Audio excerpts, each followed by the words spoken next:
இன்றே டவுன்லோட் செய்து உங்கள் ஃபேவரட் ஷோக்களை என்ஜாய் பண்ணுங்க. என்னடா அத்தை திடீர்னு மாறிட்டாங்களே, சாருக்கு மாப்பிள்ளை எல்லாம் பாக்குறாங்களேன்னு அப்பவே டவுட் ஆன. ஆனா அவங்க இந்த அளவுக்கு பிளான் பண்ணிருக்காங்களா?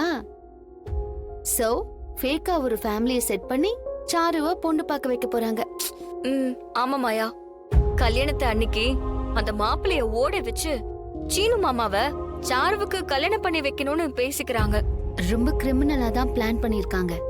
அங்கேயும் அவங்கள புடிச்சு நல்லா திட்டி விட்டுருப்பேன். ஆனா எனக்கு தெரிஞ்சிருச்சுன்னு அவங்க வேற ஏதாவது திட்டம் போடுவாங்க.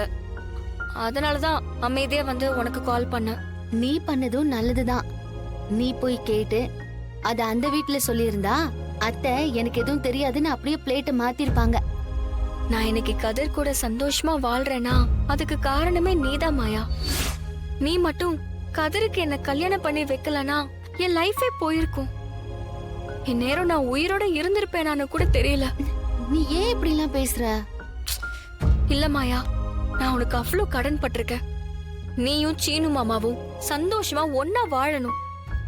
ஆனா அத்தை உங்களை பிரிக்க இப்படி ஒரு பிளான் பண்றாங்க. ஏன் தான் இப்படி பண்றாங்கன்னே தெரியல. அவங்க எப்படியாவது சீனு கிட்ட இருந்து என்ன பிரிச்சணும்னு பாக்குறாங்க. ஆனா இந்த ஜென்மத்துல அது நடக்க போறது இல்ல. அத்தை பண்ணிருக்கிற பிளானை எப்படி தடுக்கிறது? இது ஒரு விஷயமே இல்ல. என்னையும் சீனுவையும் பிரிக்கணும்னு நினைக்கிற அத்தையே இவ்வளவு யோசிக்கும் போது சீனு கூட லைஃப் லாங் ஒன்னா வாழணும்னு நினைக்கிறேன் நான் எப்படி யோசிப்பேன்? அத நான் உங்களுக்கு புரிய வைக்கிறேன். என்ன பண்ண போற? நாளைக்கு மாப்பிள்ளை வீட்டுக்காரங்க வரதுக்கு முன்னாடி நாம ஒரு ஏற்பாடு பண்ணுவோம். என்ன பண்ணணும்?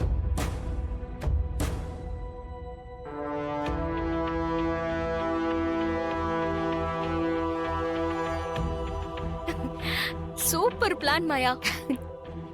ஆனா கல்யாணம் வரைக்கும் இந்த பிளானை கரெக்டா கொண்டு போக முடியுமா? ஏன்னா கொஞ்சம் மிஸ் ஆனாலும் பெரிய பிரச்சனையில முடிஞ்சிரும். இதுல உன் லைஃப் வேற இருக்கு. கவலைப்படாத தனா, சீனு கூட சேர்ந்து வாழறதுக்கு நான் எந்த எல்லைக்கு வேணாலும் போவேன். அதுவும் இல்லாம நான் எப்பவுமே அந்த வீட்டு மருமகளா இருக்கணும். ஆமா மாயா, அந்த வீட்டுக்கு எங்க அம்மாவுக்கு அப்புறம் அந்த இடத்துல நீ தான் இருக்கணும். அதுக்காக என்ன ஹெல்ப்னாலும் நான் உனக்கு பண்றேன். தனா, முக்கியமான ஒரு ஆளை போய் பார்த்து பேசணும். நான் வரேன். சரி.